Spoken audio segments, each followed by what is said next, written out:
오늘 본문 말씀을 중심으로 그리스도와 함께한 상속자라는 제목으로 함께 은혜 나누기를 원합니다.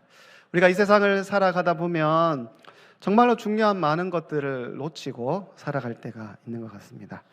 우리가 밤에 달의 모양을 보면 달의 모양이 조금씩 변하는 것을 보게 되죠. 우리 사진을 보면 달이 보름달로 보일 때가 있고 초승달로 보일 때가 있습니다.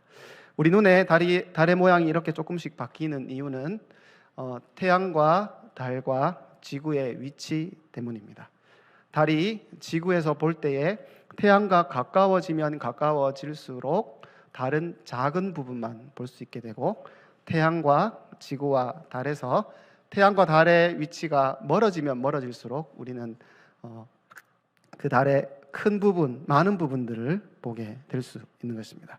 그런데 가장 큰 달인 보름달이라 할지라도 우리는 달의 전체를 다 볼 수는 없습니다. 정확하게 표현하면 우리는 달의 59%만 볼 수 있습니다. 그 이유는 무엇인가 하면 지구 주위를 돌고 있는 이 달이 지구 주위를 공전하면서 동시에 이 달도 자전하기 때문인 것이죠. 그래서 우리는 항상 한쪽 면만 보며, 달의 한쪽 면만 보며 살아갈 수 있는 것입니다.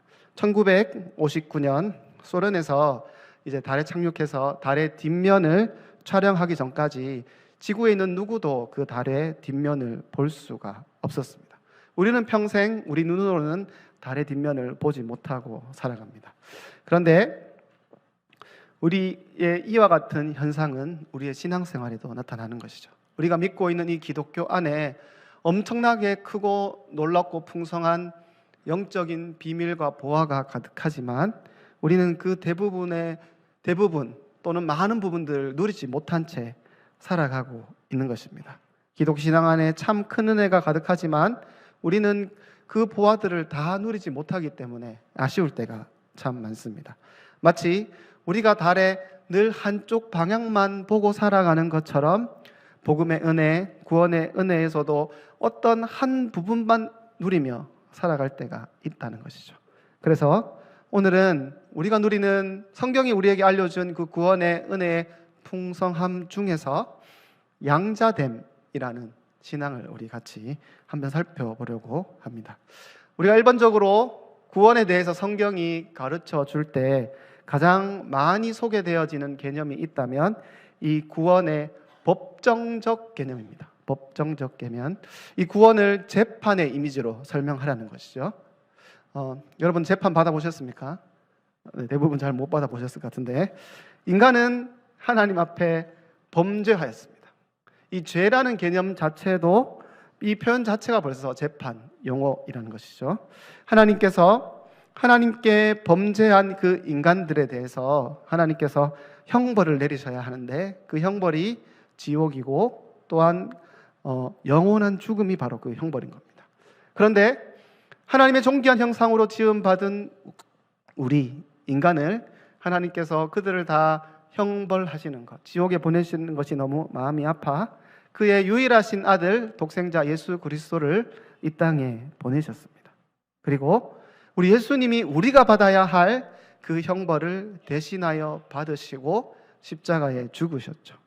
그리고 우리에게 이렇게 약속하십니다. 예수 그리스도 그분을 우리의 구원자와 주인으로 믿는 사람들, 예수 그리스도 그분의 죽음이 나의 죄를 대신하기 위해 받은 형벌이라고 믿는 사람들은 구원해 주신다고 약속하셨습니다. 예수님이 우리를 대신하여 자기의 생명을 값으로 치르시고 형벌 받으셨기 때문에 우리의 죄가 용서되어지는 것이죠. 그때 하늘의 재판장 되시는 우리 하나님께서 예수 그리스도를 믿는 우리를 더 이상 죄인이라고 부르지 않습니다. 이제 예수님 때문에 우리를 의인이라고 부르시는 것이죠. 우리를 의롭다고 칭하십니다. 예수님 때문에 우리의 호칭이 죄인에서 의인으로 변경되어진 것입니다. 우리의 법적 주인은 죄수가 아니라 의인된 것입니다. 시민 되어진 것입니다.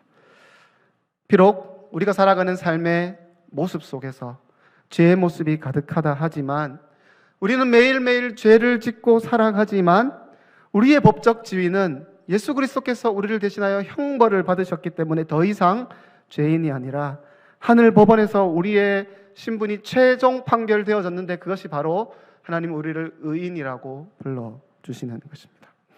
이런 설명을 구원에 대해서 성경이 가장 보편적으로 많이 하는 법정적 개념입니다.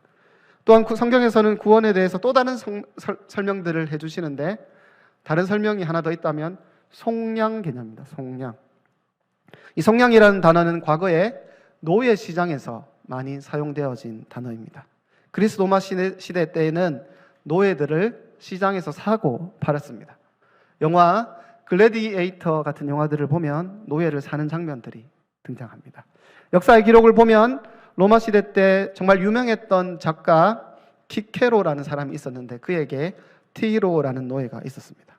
티로는 키케로에게 정말 충성스러운 노예였고 그리고 적은 양의 임금을 받고 열심히 일하였습니다. 시간이 지난 이후에 이 노예는 티로는 자기가 받은 그 임금 월급을 차곡차곡 모아서 다시 주인에게 돌려주고 어떻게 됐을까요? 이 노예에서 해방되어졌습니다. 이것을 가지고 속량이라고 말합니다. 자기가 값을 지불하고 노예의 신분에서 해방되어지는 것을 속량이라고 말하죠. 그 이후에 티로는 자유의 몸이 되었고 타자기 속기법과 같은 기초를 낳는 업적을 낳았습니다. 정식으로 값을 지불하고 노예에서 해방되어지는 것을 우리는 속량이라고 말하죠. 이 속량이라는 개념을 성경에서도 차용해서 사용합니다. 우리가 예수 그리스도 믿기 전에 우리는 죄의 노예 상태에 있었습니다. 마귀의 노예 상태에 있었습니다. 마귀가 말하는 대로 살아가야 했고 마귀가 우리를 유혹하고 이끄는 대로 우리는 항상 지고 범죄할 수밖에 없는 그런 인생을 살았습니다. 그런데 어떤 일이 일어났습니까? 예수 그리스도 그분이 우리의 범죄한 우리를 대신하여 자기의 생명을 값으로 지불하고 노예되어졌던 우리를 해방시켜 주신 것입니다. 그 결과 우리는 더 이상 죄의 노예로 살아가지 않습니다. 우리는 마귀의 노예로 살아가지 않습니다. 복음 안에서 참된 자유를 누리며 죄악의 구렁텅이에서 죄를 더 이상 먹고 마시며 살아가지 않아도 되는 그런 인생으로 하나님은 우리를 변화시켜 주신 것이죠. 법정적 개념 그리고 노예시장에서 사용했던 이 속량 개념, 이것이 성경이 우리에게 설명해 주는 구원의 중요한 이미지입니다. 그러나 이 법정적 개념인 칭의와 시장의 언어인 속량 개념이 구원을 다 설명해 주지 못합니다. 놓치는 부분이 있다는 것이죠. 그것이 무엇인가 하면 우리가 예수 그리스도 통하여서 구원받은 이후에 하나님과 친밀한 관계가 되어졌다는 것은 이 칭의와 속량이 다 설명을 못 해준다는 것입니다. 여러분, 우리가 믿음으로 말미암아 재판에서 의롭다고 선언되어졌지만 그렇다고 우리를 의롭다고 선언한 그 재판장과 친밀해지는 것은 아닙니다. 판사와 우리가 친해진다는 것은 아닌 것이죠. 노예시장에서 값을 지불하고 해방되어졌지만 해방되어진 이후에 그 전 주인 또는 새로운 주인과 친밀한 관계로 들어가는 것은 아닙니다. 그냥 노예의 신분, 노예의 고통이 끝난다는 것이죠. 이것을 우리의 구원에 적용을 해보면 칭의의 구원은 정말 좋은 설명이지만 하나님과 우리 사이의 관계의 회복을 다 설명해 주지 못한다는 것입니다. 속량의 구원 역시 좋은 개념이지만 하나님과 우리 사이에 회복된 관계를 다 설명해 주지 못한다는 것입니다. 그래서 성경의 많은 저자들이 구원을 또 다른 측면으로 우리에게 설명해 주는데 그것이 바로 입양 또는 양자 또는 아들됨이라고 우리에게 알려주는 것이죠. 오늘 본문 로마서 8장 15절 16절 말씀을 우리 함께 읽겠습니다. 시작. 너희는 다시 무서워하는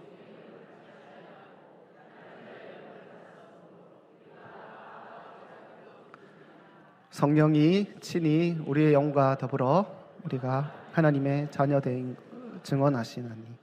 아멘. 오늘 본문이 이렇게 말합니다. 우리가 양자의 영을 받았다 말합니다. 그리고 그 결과 성령은 우리가 하나님의 자녀가 되어졌다고 증언해준다, 말해준다고 이렇게 설명합니다. 사랑하는 성도 여러분, 우리가 받은 구원은 단순히 죽어서 천국 간다는 것 개념 그 이상입니다. 이 땅을 살아가면서 우리는 천국을 풍성히 누리며 이 땅에서 천국을 이미 경험하며 살아가는 사람들입니다. 그 풍성함 중에 하나가 바로 우리가 하나님의 자녀로 살아간다는 것이죠. 우리가 하나님의 가족 안에 포함되어진 것입니다. 하나님을 아버지라고 부를 수 있게 되어졌습니다. 하나님과 완전한 새로운 관계 안에 들어갈 수 있도록 우리가 회복되어진 것입니다. 사랑하는 성도 여러분, 우리 성도님들은 이 하나님과의 그 친밀한 관계를 지금도 이미 누리며 살아가고 계십니까? 안타깝게도 많은 사람들이 이 하나님의 자녀됨의 축복을 놓치고 살아가고 있는 것 같습니다. 구약 성경을 읽어보면 하나님은 이미 구약 백성들에게 너희가 내 아들이다 말씀해 주셨습니다. 출애굽기 4장 22절 이스라엘은 내 장자라. 신명기 14장 1절 너희는 너희 하나님 여호와의 자녀니. 하나님은 이스라엘 백성들을 내 자녀라고 말씀해 주셨습니다. 그들은 하나님의 공식적인 아들들이었지만 안타깝게도 그들은 하나님과 친밀한 관계를 누리지 못했습니다. 그냥 하나님은 불로 심판하시는 하나님, 율법을 어기면 벌이 임하고 병이 들거나 죽임을 당한다고 그렇게만 생각했습니다. 인생의 불행이 찾아오고 질병이 생기면 하나님의 저주를 받았다라고 그들이 생각했습니다. 이것이 구약 백성들의 전반적인 사고방식이었습니다. 율법이라는 안경으로, 율법이라는 세계관의 안경을 끼고 이 세상을 바라보고 하나님을 이해했기 때문에 하나님 우리를 아들이라고 불러주시지만 하나님이 우리를 어떻게 사랑하시는지, 그래서 하나님과 얼마나 친밀한 관계를 맺고 살아가기를 원하시는지 그들은 알지 못했고, 하나님은 그냥 저기 멀리 계시고 벌 주시는 하나님 정도로만 생각하며 살아갔다는 것이죠. 그런데 안타까운 것은 무엇인가 하면 구약 성도들만 이렇게 살아가고 있는 것이 아닙니다. 오늘을 살아가는 신약의 많은 성도들에게도 이런 현상들이 나타나고 있습니다. 우리가 구원받은 자라는 사실을 잘 알고 있지만, 우리가 하늘 법정에서 무죄 판결받고 하나님께 의인되어졌다고 하는 사실을 우리가 잘 알고 있지만, 이제 우리가 지옥 가지 않고 천국 간다는 것을 잘 알고 있지만, 그러나 이 땅을 살아가며 하나님 자녀 되어 오늘도 우리가 그분과 친밀한 관계를 누리며 살아갈 수 있게 되어졌다는 사실을 잘 모른 채 또는 누리지 못한 채 살아가는 것이죠. 어쩌면 우리가 이 진리를 어릴 때부터 너무 많이 들었기 때문에 우리가 하나님의 자녀 되었다는 그 사실을 너무 잘 알고 있지만, 이론적으로도 알고 있고 교리적으로도 알고 있고 너무 잘 알지만 실제의 삶에서 하나님을 누리지 못하며 살아가는 사람들이 많다는 것입니다. 하나님을 아버지로, 법적인 아버지라고 인정하지만 하나님을 아버지라 부르는 것이 너무 어색하신 분들이 있습니다. 하나님을 사랑한다고 고백하는 것이 너무 어색한 분들이 있습니다. 하나님이 나를 얼마나 사랑하시는지 신학적으로는 동의할 수 있지만 실제적으로 그 사랑을 조금도 누리지 못한 채 살아가는 사람들이 많이 있다는 것입니다. 사랑하는 성도 여러분, 오늘도 하나님이 우리를 아들아, 딸아 부르시는 그 하나님의 친밀한 음성을 들으시며 살아가고 있습니까? 비록 우리가 그 아들됨의 은혜를 다 누리고 살아가지 못한다 하지만 성경은 우리에게 확실하게 말해줍니다. 우리가 하나님의 아들 되었고 하나님의 자녀 되어졌다는 것을 확실하게 말해줍니다. 이렇게 우리가 하나님의 자녀 될 수 있었던 이유는 무엇인가 하면 성경이 이렇게 말합니다. 예수 그리스도께서 하나님과 우리 사이의 관계를 회복하기 위해서 화목제물 되셨다라고 말씀해 주시는 것이죠. 성경은 우리가 하나님과 화목되어지기 전에 우리의 상태를 하나님의 원수 되어졌던 자들이라고 이렇게 말합니다. 우리 로마서 5장 10절 말씀 우리 함께 읽겠습니다. 시작. 곧 우리가 원수 되었을 때 그의 아들의 죽으심으로 말미암아 하나님과 화목하게 되었은즉 화목하게 된 자로서 더욱 그의 살아나심으로 말미암아 구원을 받을 것이니라. 아멘. 하나님과 화목하기 전에 과거에 우리의 상태, 하나님 보시기에 우리가 어떤 존재였다고 말합니까? 우리가 원수 되었을 때 하나님 눈에 우리가 원수처럼 보였다는 것입니다. 하나님 눈에 우리가 원수처럼 보이는 이유는 무엇인가 하면 우리가 범한 죄 때문입니다. 그 죄의 본질은 무엇인가 하면, 여러분, 우리의 죄는 그냥 부모님께 손바닥 몇 대 맞으면 끝나는 정도의 죄가 아닙니다. 많은 사람들이 이렇게 질문합니다. 아담이 하나님 앞에 그 선악을 알게 하는 나무 열매를 먹은 것이 뭐 그리 대단한 죄입니까? 라고 질문합니다. 여러분, 그런데 우리의 죄의 본질의 핵심은 무엇인가 하면 그냥 열매 하나 먹은 잘못이 아닙니다. C.S. 루이스는 순전한 기독교에서 우리의 죄의 본질을 이렇게 설명합니다. 우리의 죄의 본질은 하나님께 대한 반역이다. 우리의 죄의 본질은 하나님께 반란을 일으킨 것입니다. 단순히 과일 열매 하나 먹은 잘못이 아니라 하나님을 우리의 왕으로 인정하지 않는 것입니다. 하나님을 우리의 인생이라는 이 왕국에서 왕의 자리에서 하나님을 끌어내리는 것입니다. 하나님의 명령을 더 이상 듣지 않아도 된다고 생각하는 것이 반란입니다. 우리 스스로 하나님의 자리에 앉고 우리 스스로 우리의 인생이 왕이 되려고 하는 시도를 하는 것이 바로 이 선악과 사건입니다. 나무 열매를 먹지 말라 하시는 그 하나님의 명령은 들어도 되고 들어도 되지 않는, 안 들어도 되는 것으로 여기는 것, 내 인생의 왕은 내가 왕이다 라고 여기는 것이 바로 선악과 사건이고, 그것은 하나님께 대한 도전이고 쿠데타였습니다. 여러분, 쿠데타가 일어나면, 그 쿠데타가 실패하면 어떻게 처벌되어집니까? 한국 역사들을 살펴보면 반란을 일으켰던 사람들은 사진처럼 능지처참을 당하게 됩니다. 팔다리가 묶여지고 소가 앞으로 가기 시작하면 팔다리가 다 찢어져서, 몸이 찢어져서 죽임을 당하는 것이죠. 반란을 일으킨 사람들은 이렇게 됩니다. 로마 시대 때 반란을 일으켰던 사람들이 어떻게 죽임을 당합니까? 우리 십자가 처형을 당했던 것입니다. 우리 예수님 십자가에 달리실 때에 그 양옆에 있었던 강도들,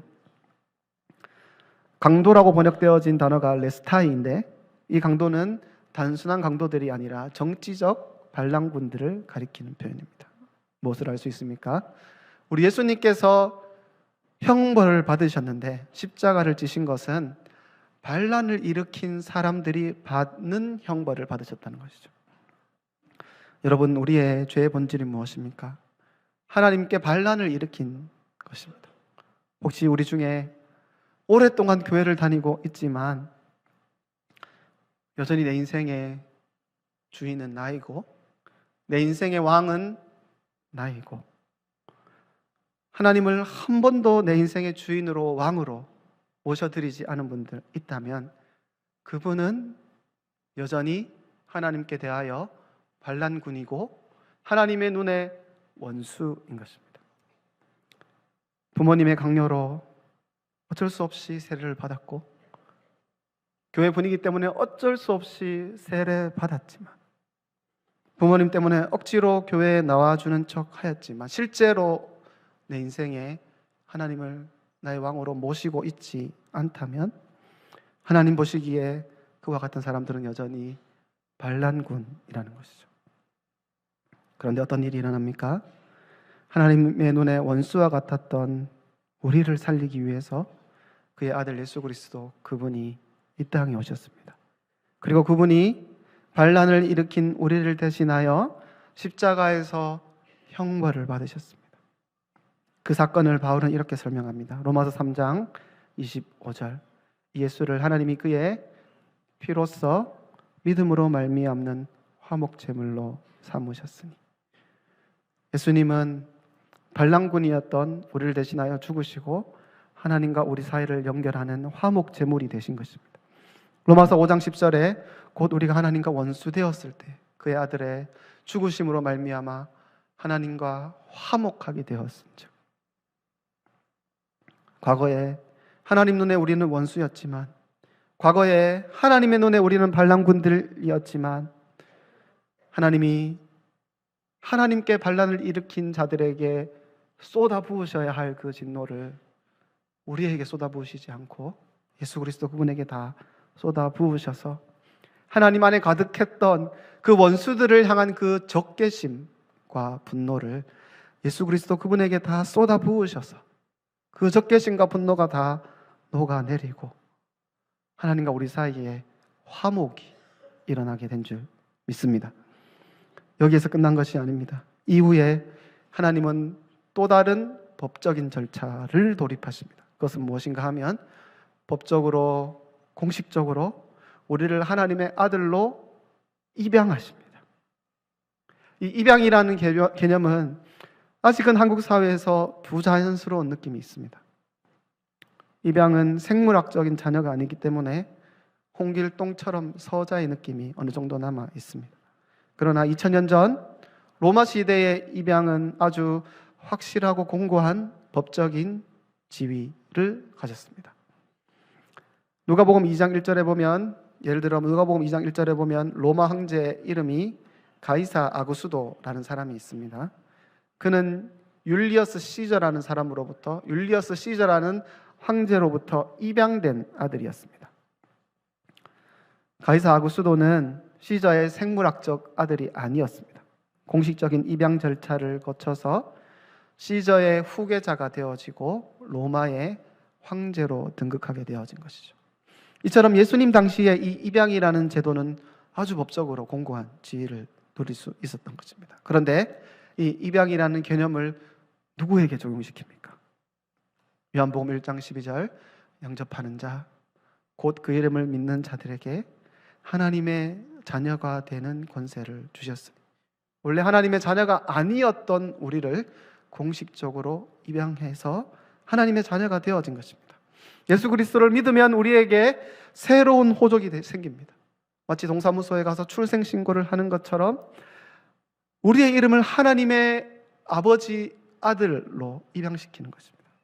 가족관계증명서에 우리의 아버지가 하나님이 되시고 우리의 하나님 아버지의 첫째 아들은 예수 그리스도이고 그 뒤를 따라서 우리 각 사람이 하나님의 그 가족관계증명서 안에 이름을 올리게 되는 것이죠. 누가복음 15장에 집 나갔던 탕자가 돌아왔을 때 아버지가 어떻게 합니까?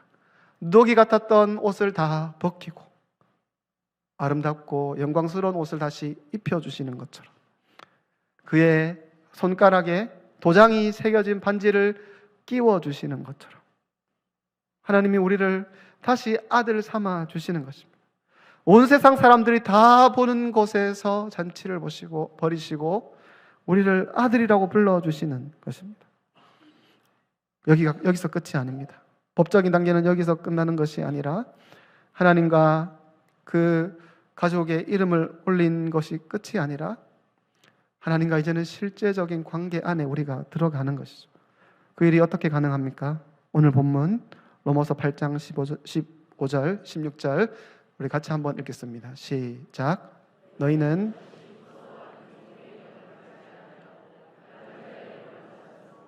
우리가 아빠, 아버지라고 부르짖느니라. 성령이 친히 우리의 영과 더불어 우리가 하나님의 자녀인 것을 증언하시나니. 아멘. 그냥 우리는 호적만 하나님 아버지의 가족에 들어가는 것이 아니라 실제적인 관계 안에 들어가는 것이죠. 예수 그리스도를 믿으면 우리에게 오시는 성령을 양자의 영 이렇게 말하고 그 이후 우리가 어떻게 됩니까? 하나님을 아빠, 아버지라 부르게 됩니다. 그러면 성령은 어떻게 합니까? 우리가 하나님을 아빠, 아버지라 불러주면 하나님은 우리에게 말씀해 주십니다. 우리가 하나님의 자녀인 것을 증언해 주십니다. 말씀해 주십니다. 구약 성도들은 하나님을 그냥 저기 멀리 계신 어떤 신으로만 여겼다면, 그냥 벌 주시는 재판장으로만 여겼다면 그리스도를 믿는 우리, 양자의 영을 선물로 받은 우리는 하나님을 부를 때마다 아빠, 아버지라 부를 수 있게 되어지고, 그렇게 부를 때마다 성령은 우리에게 오셔서 너희가 하나님의 자녀라고 계속해서 알려주시는 것이죠. 예수 그리스도 그분이 세례 받으실 때 하늘로부터 소리가 들려왔습니다. 마태복음 3장 17절, 이는 내 사랑하는 아들이요 내 기뻐하는 자라 하시니라. 하나님이 예수님을 부르실 때 이 예수는 내 아들이다. 내가 기뻐한다. 라고 말씀하셨습니다. 동일하게 우리가 예수 그리스도를 믿음으로 말미암아 하나님의 공식적인 아들로 입양되어졌다면 하나님이 우리에게 동일하게 말씀하시는 것입니다. 이는 내 사랑하는 아들이요, 이는 내 사랑하는 딸이요, 내가 너희를 기뻐한다. 동일하게 말씀하실 줄 믿습니다. 그러므로 우리는 성령을 통하여 이 말씀을 날마다 들으며 살아가야 합니다. 성령은 하나님과 영과 더불어 우리가 하나님의 자녀인 것을 증언하신다 하셨습니다. 우리가 하나님의 자녀인 것을 증언하신다. 하나님의 자녀인 것을 말씀해 주신다. 그러므로 우리는 날마다 이 음성 들으며 살아가야 합니다. 이는 내 사랑하는 아들이요, 내 딸이요, 내가 너를 기뻐한다. 말씀하시는 그 음성을 우리가 들어야 하는 것입니다. 이 은혜를 누리지 못한다면 기독교의 그 풍성함과 영광스러움의 전부를 잃어버린 것이다 라고 말해도 과언이 아닐 것입니다. 사랑하는 성도 여러분, 오늘도 우리 하나님을 아빠, 아버지라 부르시기를 간절히 바랍니다. 그렇다면 그때 하나님은 우리에게 양자의 영을 보내어 주셔서 아빠, 아버지라고 부른 우리에게 아들아, 내가 너를 기뻐한다 말씀하실 줄 믿습니다. 이렇게 공식적으로 하나님의 아들로 양자되어진 우리에게 하나님의 아들 된 우리가 누리는 실제적인 영적인 유익이 있습니다. 첫 번째로는 우리가 기도할 수 있게 되어진 것이죠. 예수 그리스도께서 주기도문을 가르쳐 주실 때 가장 먼저 이렇게 말합니다. 마태복음 6장 9절에 너희는 이렇게 기도하라. 하늘에 계신 우리 아버지여. 우리가 하나님을 아버지라 부르게 된 이후로 우리는 기도할 수 있습니다. 우리의 기도의 핵심, 우리의 기도의 시작이 무엇인가 하면 하나님을 아버지라고 부르는 것입니다. 우리의 기도가 응답받는 이유는 우리의 기도가 너무나도 성경적이기 때문이 아닙니다. 논리적으로 정확하게 기도했기 때문에 하나님 우리의 기도를 응답하시는 것이 아닙니다. 우리가 정말 간절하게 기도했기 때문에 하나님이 우리의 기도를 들으시는 것이 아니라 하나님이 우리의 기도를 들으시는 이유는 하나님이 우리의 아버지이시기 때문입니다. 우리가 하나님을 아버지라고 부르기 때문입니다. 비록 우리의 기도가 어설프다 할지라도, 어떻게 기도해야 할지 몰라 우리의 기도가 왔다 갔다 할지라도 여러분, 우리가 걱정하지 않아도 됩니다. 하나님이 우리의 기도에 응답하시는 이유는 우리의 기도가 하나님의 생각과 딱 맞아 떨어졌기 때문에 하나님이 응답하시는 것이 아니라 하나님이 우리의 아버지이시기 때문에 오늘도 우리에게 응답하실 줄 믿습니다. 그러므로 우리가 할 일은 무엇인가 하면 하나님을 오늘도 아버지라고 부르는 것입니다. 마태복음 7장 9절에서 11절 너희 중에 누가 아들이 떡을 달라 하면 돌을 주며 생선을 달라 하는데 뱀을 줄 사람이 있겠느냐. 11절 함께 읽겠습니다. 너희가 악한 자라도 좋은 것을 자식에게 줄 알거든 하물며 하늘에 계신 너희 아버지께서 구하는 자에게 좋은 것을 주시지 않겠. 아멘. 하나님을 아버지라고 부르면 비록 우리의 기도가 문제투성이 엉망진창이라고 할지라도 하나님이 우리에게 가장 좋은 것을 주실 줄 믿습니다. 양자된 아들에게 주시는 첫 번째 축복이 영적 유익이 기도라면 두 번째 놀라운 축복이 있다면 그것은 바로 상속입니다. 상속. 성경에서 상속, 유업, 유산, 기업 다 동일한 표현입니다. 자녀가 받게 되어질 복, 유산을 가리키는 것이죠. 하나님의 자녀로 입양된 우리가 받게 되는 유산은 무엇입니까? 로마서 8장 17절에 자녀이면 또한 상속자 곧 그리스도와 함께한 상속자니 이렇게 말합니다.